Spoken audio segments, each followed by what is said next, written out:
Bonjour à tous, je vais commencer par vous demander pardon de publier si peu et de ne pas être revenu sur mon poisson d'avril. Je travaille énormément depuis ce début d'année sur des questions astronomiques en rapport avec l'astrologie et sa critique, plus précisément autour de la question de la 13e constellation et de la précession des équinoxes. J'en parle régulièrement dans mes interventions, par exemple dernièrement au Festival d'astronomie de Florence. Je vous laisse cliquer là-haut si ça vous intéresse.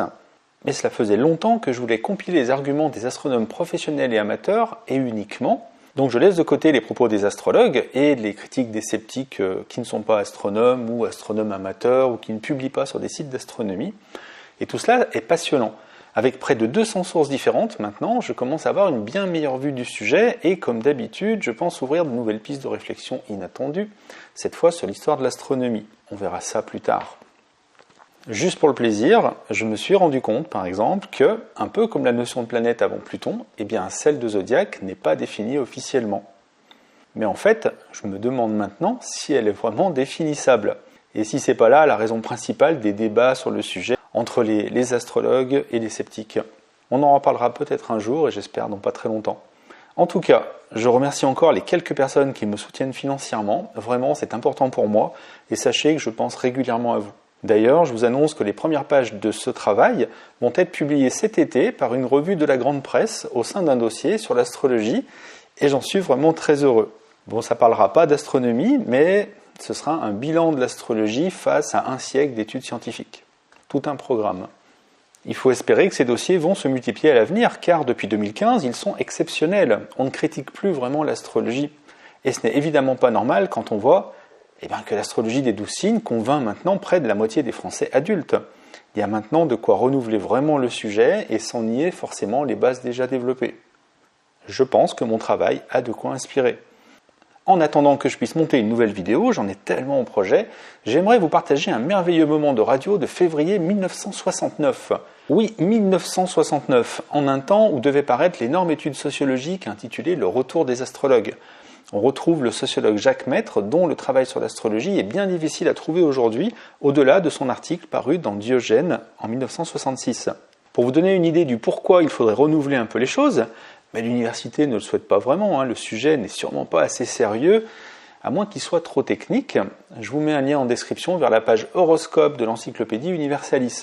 Vous verrez, et je vous laisse apprécier, le fait que l'auteur de l'article, c'est Jacques Maître, qui est décédé en 2013. Et le problème, c'est que cet article Universalis est cité dans un article de 2002, l'article de Peretti-Vattel, et il renvoie à 1983. Oui, l'article horoscope de l'encyclopédie Universalis date au moins de 1983, et franchement, en le lisant, quand on connaît un peu le sujet, on retrouve encore des passages quasi copiés-collés de l'article de Jacques Maître, paru en 66, donc, dans Diogène. Encore une fois, je pense que les astrologues ont raconté et racontent encore tellement de bêtises que les universitaires s'en sont détachés trop longtemps pour pouvoir aujourd'hui y revenir vraiment. D'où, à mon avis, l'importance de mon travail, presque à plein temps, mais que je ne peux pas publier régulièrement sans financement. Mais bon, c'est comme ça. Je vous invite donc à écouter un passage seulement de cette émission, qui dure, je crois, plus d'une heure et demie. C'est une table ronde autour d'universitaires réunis parce qu'ils viennent de publier une somme sur la divination dans l'Antiquité. En fait, Jacques Maître va conclure un peu l'entretien pour faire le lien avec l'astrologie contemporaine, donc de son époque, c'est-à-dire 1969. Vous verrez, c'est absolument passionnant, c'est assez kitsch aussi, les intonations des personnes, certains propos sur les femmes, plein de choses qui ont un peu vieilli, mais on retrouve Jacques Le Goff qui accueille Raymond Bloch, Jean Nougailleul et donc Jacques Maître. Je publierai probablement, mais séparément, l'entretien en entier pour ceux que ça intéresse, et parce que vraiment tout l'entretien est passionnant, même si quand on s'intéresse un peu à la divination dans l'Antiquité, maintenant c'est devenu un petit peu les bases. Je vous laisse en compagnie de Jacques Maître et la vidéo est chapitrée selon les thématiques suivantes. Il parlera d'abord du retour de l'astrologie, mais au tournant du XXe siècle, et vous verrez qu'il ne mâche pas ses mots. Il présentera ensuite le consommateur d'astrologie des années 60. Il continuera avec ce qu'on pourrait appeler aujourd'hui l'astro-marketing. Il parlera aussi du succès de l'astrologie des 12 signes auprès des femmes et de religion. Il continuera en parlant des astrologues modernes et il terminera avec les particularités de l'astrologie des 12 signes. Moi, je suis vraiment très sensible à ces thématiques-là qui ont un peu disparu, je trouve, au profit des biais cognitifs, de ce genre de choses. Je trouve que c'est vraiment dommage. Je pense que la très grande majorité des propos de Jacques Maitre est encore valable aujourd'hui. Dites-moi ce que vous en pensez en commentaire, et sur ce, je vous dis à bientôt sur Astrocept.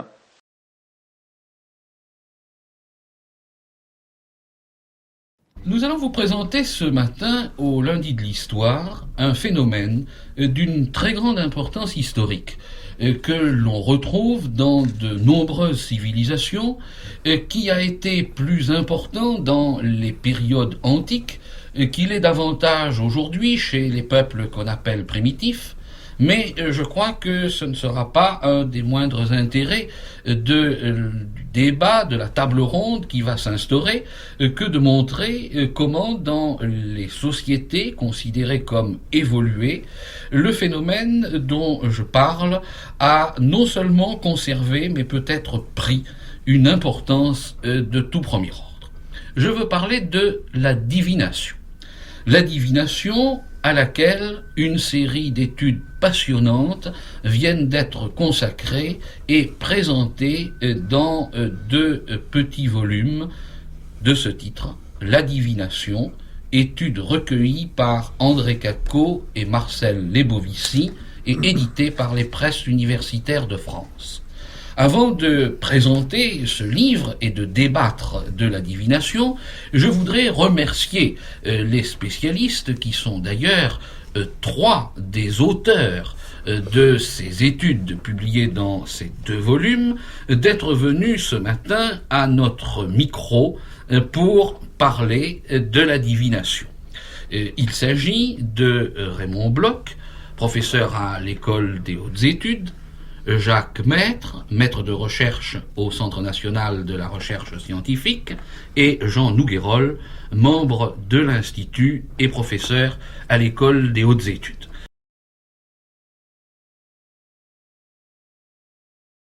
Monsieur Maitre.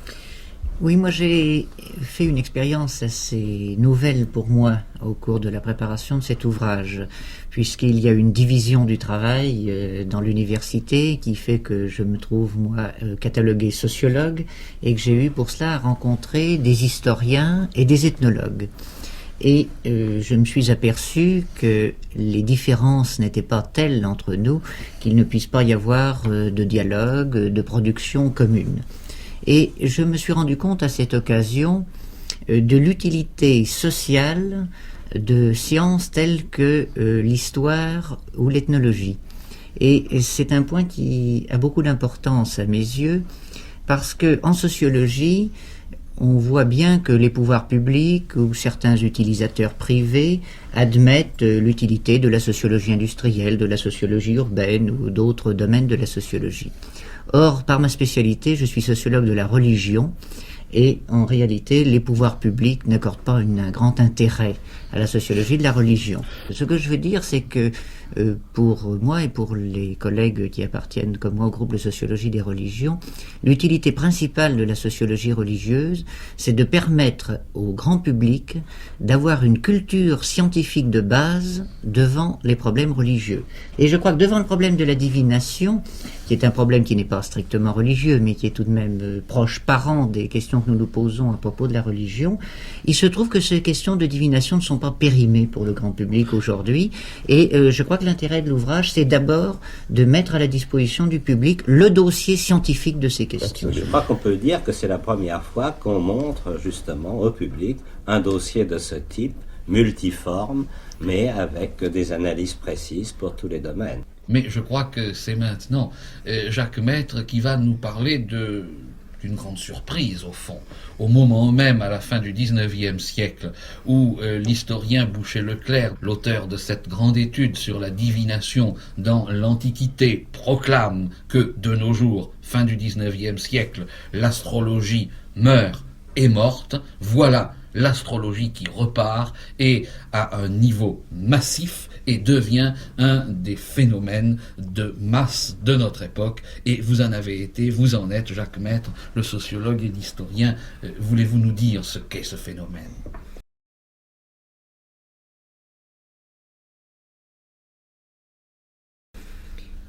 La renaissance de l'astrologie depuis le début du XXe siècle est assez curieuse à observer parce que elle comporte un élément extrêmement surprenant.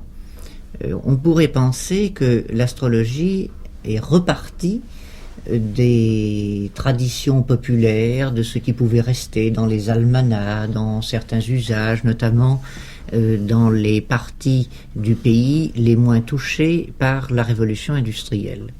Or, il en va tout à fait autrement dans la réalité.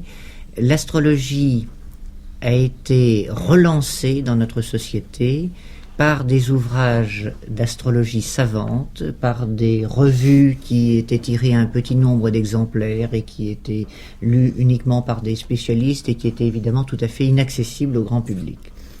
Lorsqu'on cherche quelles sont les bases de la culture de ces hommes qui ont relancé l'astrologie, on voit qu'il y a un impact des sciences historiques, de l'orientalisme, et on constaterait d'ailleurs à ce sujet qu'à différentes époques, notamment au XVIIIe et au XIXe siècle, on voit renaître des traditions liées à l'ésotérisme, à la magie, à l'animisme, renaître à partir de la culture scientifique. Il y a une sorte de sous-produit du progrès de la science, et notamment des sciences humaines, qui fait que, par exemple, une information sur des religions orientales se traduit dans certains cercles restreints, au demeurant, de nos sociétés, par des pratiques ésotériques. Mais il arrive avec le mesmérisme ou avec d'autres phénomènes que la société soit très largement gagnée par ce genre d'activité. On pouvait le voir d'ailleurs au début du siècle avec l'habitude de faire tourner des tables, d'évoquer des esprits, habitude qui était venue en partie justement d'informations scientifiques sur ce qu'on pouvait observer dans d'autres sociétés. Alors ainsi l'astrologie commence d'abord à être connue, puis à être répandue, à être réadaptée à nos sociétés par des hommes dont, je crois, une des caractéristiques fondamentales, c'est qu'ils étaient des autodidactes en matière de sciences humaines. Je crois qu'il y a là un trait tout à fait essentiel pour comprendre pourquoi ces hommes, au lieu de garder devant toutes ces informations scientifiques la sérénité que nous avons, nous, ont été pris de vertige devant les phénomènes qui étaient décrits dans les ouvrages sur lesquels ils travaillaient, car il s'agit toujours de gens qui travaillent de seconde main, qui ne travaillent pas sur le document original, mais ce ne sont pas des historiens.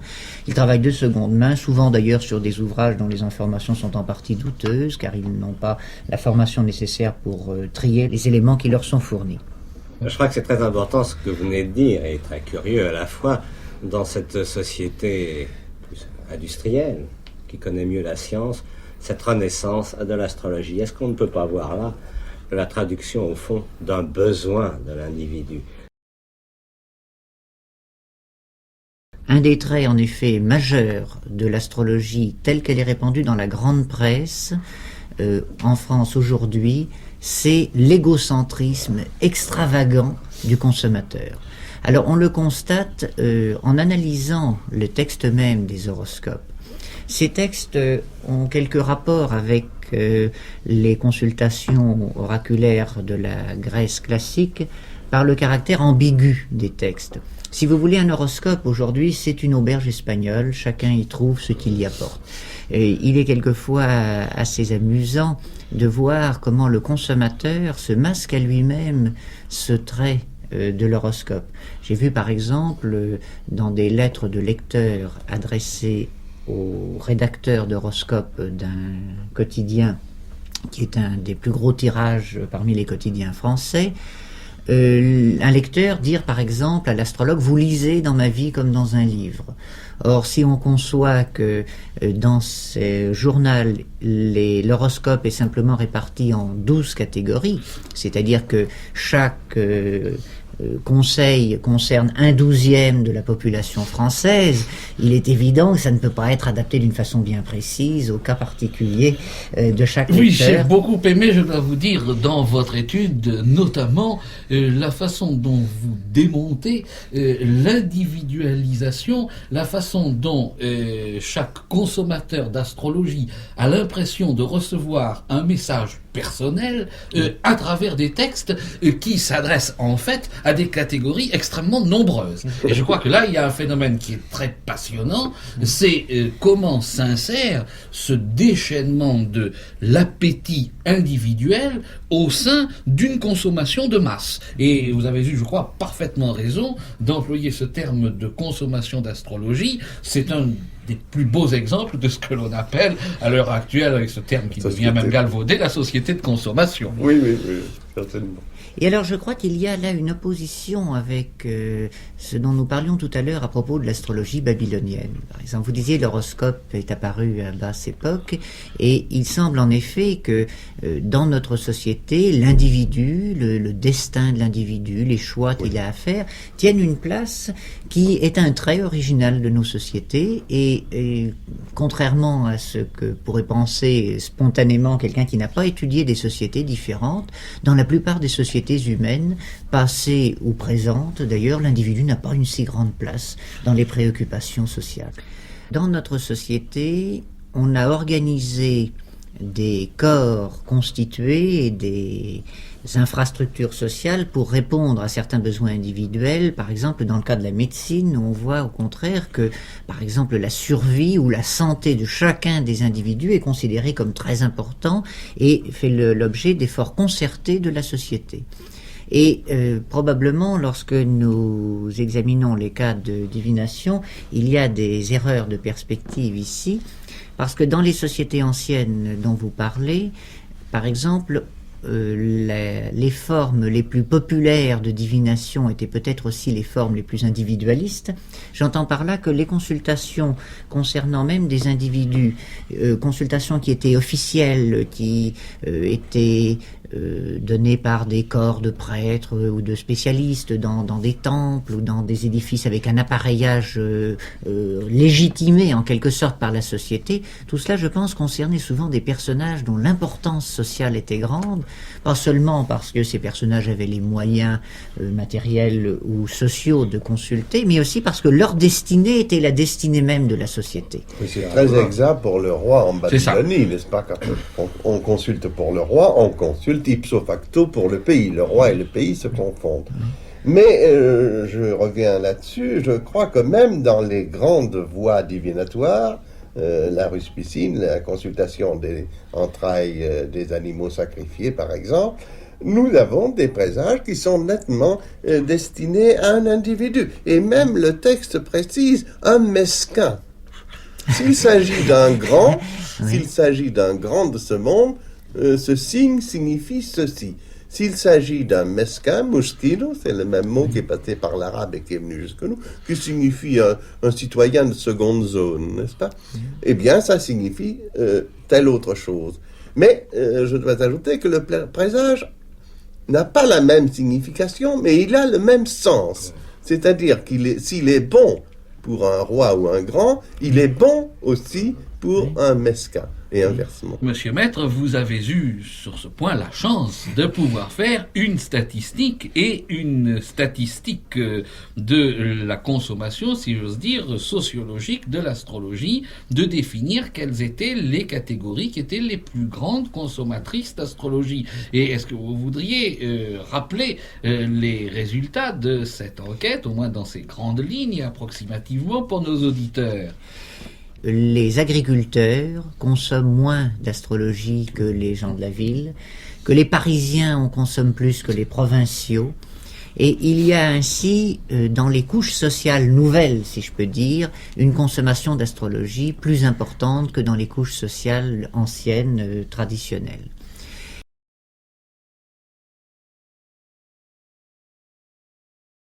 De même, on peut constater que l'astrologie est devenue une marchandise. Elle est apportée aux consommateurs par des supports qui peuvent être des produits de toutes sortes, des cendriers, des foulards, des vêtements, des bagues, des médailles, enfin.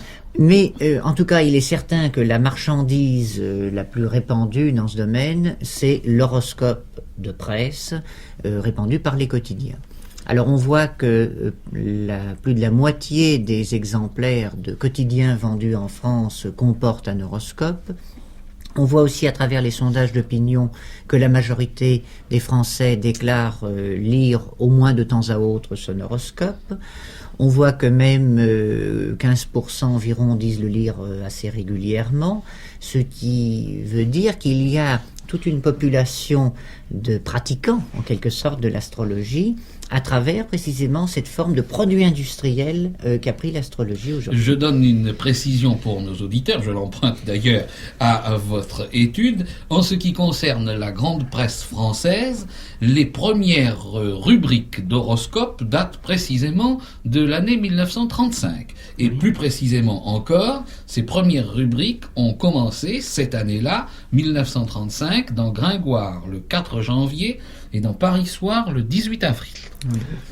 Je pense que c'était d'origine tout de même de provenance étrangère, que ça avait franchi l'océan. C'est en effet des États-Unis qu'est venue cette mode, on peut dire, de l'horoscope de presse.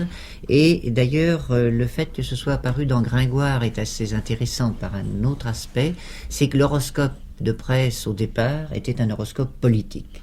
C'était une arme polémique et cet aspect, je dois dire, à ma connaissance, presque complètement disparu. Alors donc, population urbaine, surtout comme population consommatrice. Et au point de vue du sexe, de l'âge, de la profession des consommateurs, qu'est-ce que vous avez trouvé ? Eh bien, on voit également que les couches jeunes de la population consomment plus d'astrologie que les couches âgées, ce qui montre aussi le caractère de l'avenir. En revanche, il y a un trait qui pourrait paraître aller en sens inverse, c'est que les femmes consomment environ 2 fois plus souvent de l'astrologie que les hommes. En sens inverse, non pas que je considère les femmes comme une couche arriérée de notre société, mais ce que je veux malheureuse. Ce que je veux dire, moins occupées. C'est que certains phénomènes modernes sont plus répandus chez les hommes que chez les femmes. Je veux dire que l'innovation sociale se développe souvent à partir des hommes qui jouissent de beaucoup plus de liberté, de différents avantages sociaux. Et donc, à partir du moment où on voit les femmes consommer davantage d'astrologie que les hommes, on est amené à se poser la question du rapport avec la religion. Car finalement, peut-être est-ce que c'est pour des raisons analogues que les femmes consomment plus de religion et plus d'astrologie.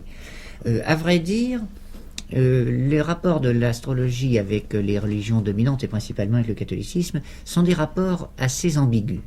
Car parmi les catégories religieuses repérées assez grossièrement, à vrai dire, à travers nos sondages, nous voyons que ce sont les personnes se déclarant sans religion qui résistent le plus à la consommation d'astrologie. Et en revanche, la catégorie qui est la plus ouverte à l'astrologie, c'est la catégorie des catholiques qui ne vont pas à la messe tous les dimanches, mais qui tout de même font leur Pâques, si vous voulez. C'est-à-dire, c'est finalement, d'ailleurs, je dois dire, le catholique moyen, sauf lorsqu'on est tellement près du noyau central du catholicisme qu'à ce moment-là, on repousse l'astrologie pour des motifs religieux. Autrement dit, si vous voulez, je pense que les athées les repoussent pour des motifs rationalistes, les catholiques les plus fervents pour des motifs religieux, et qu'il y a dans l'entre-deux une population qui, étant religieuse d'une façon plus vague, est en même temps plus éclectique dans ses choix religieux. Du point de vue de la psychologie religieuse, votre enquête et ses résultats sont vraiment tout à fait passionnants. Une chose aussi qui m'a beaucoup frappé dans ce que vous signalez, ce sont les terrains favoris des horoscopes. Bien sûr, il suffit d'une certaine façon de lire les journaux et d'y réfléchir pour le trouver, mais vous avez réuni ça d'une façon très frappante. Il y a 3 grands terrains favoris: la santé, l'argent et l'amour. Et ici, je voudrais demander à M. Douguerolles et à M. Raymond Bloch, est-ce que dans leur société, si j'ose dire, c'était la même chose, ou bien est-ce que les centres d'intérêt de la divination étaient différents? Oui, naturellement. Si vous prenez des oracles, enfin les présages destinés à des individus, nous trouvons les mêmes éléments. Mais il y a en plus tous ces oracles qui se portent sur le bien du pays ou le salut du roi, n'est-ce pas? Ils sont différents. Mais du côté de ceux que j'oserais appeler, emportés par ce vocabulaire, les producteurs, c'est-à-dire les devins modernes, les astrologues modernes, ce sont des gens, comment les définiriez-vous? Ils appartiennent à quelle classe sociale? Est-ce que ce sont des cyniques? Est-ce que ce sont des malades? Est-ce que ce sont des gens bien équilibrés? Je crois qu'il faudrait distinguer. Il y a évidemment dans les rédacteurs d'horoscopes de presse quelques personnes qui ignorent tout en réalité de l'astrologie. Ça, il faut bien le dire, cela existe.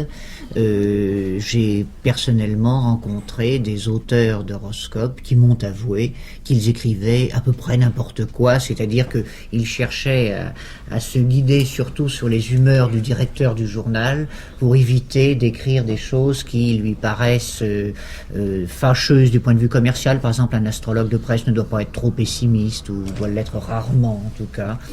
Vous voyez, et il cherchait donc uniquement à être bien vu du directeur et par conséquent à répondre à l'attente du lecteur telle que le directeur croit qu'elle est. Est-ce que vous ne croyez pas que c'est quand même aussi le cas de tout astrologue? Est-ce qu'il n'y a pas quand même une nécessité d'un certain optimisme, d'un certain espoir, répondant justement à ce que nous appelions ce besoin affectif du consultant? Alors, je dois dire que par ailleurs, parmi les astrologues que j'ai rencontrés ou qu'ont rencontré mes collaborateurs, il y a des astrologues dont les positions sont extrêmement variées et je dois dire que beaucoup d'entre eux nous ont paru parfaitement convaincus, tout à fait honnêtes, si vous voulez, dans l'exercice de leur travail. Avec d'ailleurs des conceptions de l'astrologie très diverses. C'est un des caractères les plus intéressants. Vous parliez des collèges sacerdotaux dans différentes sociétés anciennes. Il n'y a pas de collège d'astrologues. Il ne peut pas y en avoir. Les astrologues ont Ils n'ont même pas de syndicat. Ils ont énormément de mal à mettre sur pied des organisations professionnelles à cause de leurs désaccords entre eux. Par exemple, beaucoup d'astrologues adonnés, si je peux dire, à l'astrologie savante, considèrent que l'horoscope de presse est une forme purement mercantile de l'astrologie et dépourvue de toute valeur. D'autres, au contraire, considèrent que tout de même, il y a la possibilité de donner des indications valables pour des vastes catégories de la population. Vous trouvez parmi ces astrologues des gens qui d'ailleurs refusent de faire des horoscopes de presse et qui font uniquement soit des études théoriques, soit des consultations pour lesquelles ils mettent plusieurs heures pour établir l'horoscope du consultant. On rencontre d'ailleurs là une très grande difficulté pour l'astrologue sérieux, si je peux dire, c'est que les revues d'astrologie savante, il en existe plusieurs, se diffusent extrêmement mal et disparaissent l'une après l'autre. Et d'autre part, les consultations d'astrologie en cabinet, si elles sont faites sérieusement, sont à des prix prohibitifs, car monter le ciel de naissance d'un individu, selon l'expression des astrologues, est une opération qui demande des consultations de tables astronomiques, des consultations d'ouvrages de toutes sortes, des calculs, une longue réflexion, un travail de rédaction. Tout cela est beaucoup trop long pour pouvoir être fait à un prix accessible pour le consommateur moyen. Et par conséquent, les formes de divination qui sont plus expéditives, tout simplement, sont fatalement plus répandues, simplement pour des raisons commerciales, au niveau de la consultation de cabinet. C'est pourquoi, finalement, même des astrologues qui répugnent un peu à l'horoscope de presse, finissent par en faire, simplement parce que c'est une nécessité matérielle pour eux. Il ne faudrait donc pas être trop injuste, si je peux dire, avec eux. Il y a une sorte de nécessité pratique qui joue. Quant à la question de l'équilibre psychologique, là, je ne suis pas psychiatre, ni même psychologue, et par conséquent, je n'ai pas d'opinion très arrêtée là-dessus. Parmi les personnes, les fervents d'astrologie que j'ai interrogés, j'ai des enregistrements au magnétophone dont certains sont tout à fait extraordinaires. On voit des personnes dont toute la vie est organisé autour de l'astrologie, et il est évident que dans certains cas, ça prend directement le caractère d'un délire rationalisé, organisé autour du thème de l'astrologie.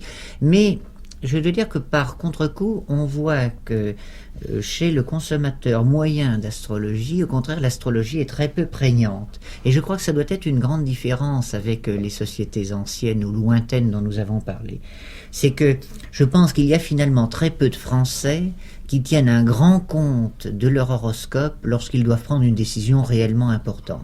Je crois qu'il y a dans la consommation d'astrologie un caractère un petit peu ludique, si vous voulez, distractif, c'est un thème de conversation, et puis chacun se dit, bon, il y a peut-être quelque chose de vrai. On voit par exemple que il y a relativement peu de gens qui disent avoir observé que les prédictions des horoscopes s'étaient réalisées remarquablement.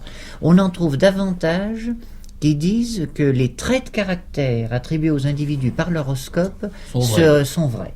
Et par conséquent, si vous voulez, je crois que il y a chez le consommateur d'astrologie l'idée que l'astrologie lui apporte quand même quelques informations sur le monde, et notamment des informations pour la relation à autrui, pour comprendre son entourage ou pour se comprendre soi-même, une sorte de caractérologie, une psychanalyse du pauvre, si vous voulez.